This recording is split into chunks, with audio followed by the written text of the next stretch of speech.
देर रात एक दुकानदार अपनी दुकान बंद कर ही रहा होता है कि इतने में कुत्ता आता है। कुत्ते के मुंह में कागज का टुकड़ा होता है। दुकानदार उस कागज के टुकड़े को खोलकर देखता है, उसमें कुछ पैसे और सामान की लिस्ट होती है। दुकानदार समझ जाता है कुत्ते को सामान चाहिए। वो सारा सामान एक थैली में पैक करके कुत्ते के आगे रख देता है। कुत्ता थैली को मुंह में दबाता है और वहाँ से चल देता है। ये देखकर दुकानदार बड़ा अचंभित होता है कि इतना समझदार कुत्ता किसका हो सकता है। देखा जाए दुकानदार भी कुत्ते के पीछे पीछे चल देता है।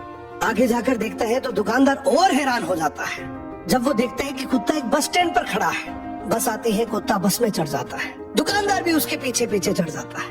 अब वो देखता है कि कुत्ता कंडक्टर को इशारा करता है, अपने गले की पट्टी दिखाता है।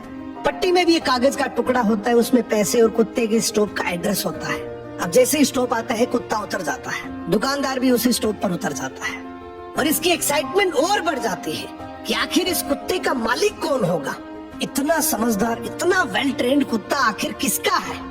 अब कुत्ता आगे चल रहा है, दुकानदार भी उसके पीछे पीछे चल रहा है। थोड़ी दूर जाने पर कुत्ता एक घर के आगे जाकर रुकता है तो दुकानदार समझ जाता है कि यही इसका घर है। खूब देर तक कुत्ता दरवाजे की बेल बजाता है।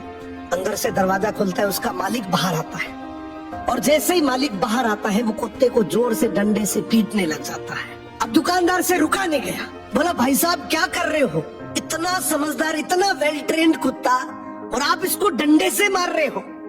तो मालिक बड़े गुस्से में बोला, काहे का समझदार, बाहर गया था तो चाबी नहीं लेकर जा सकता था, घंटी बजा बजा कर मेरी नींद खराब कर दी।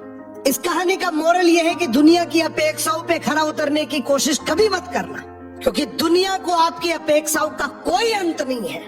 तुम अगर अपनी नजरों में सही और किसी और की नजरों में बुरे हो तो बोल दो उन्हें कि अपनी नजरों का इलाज करवाओ।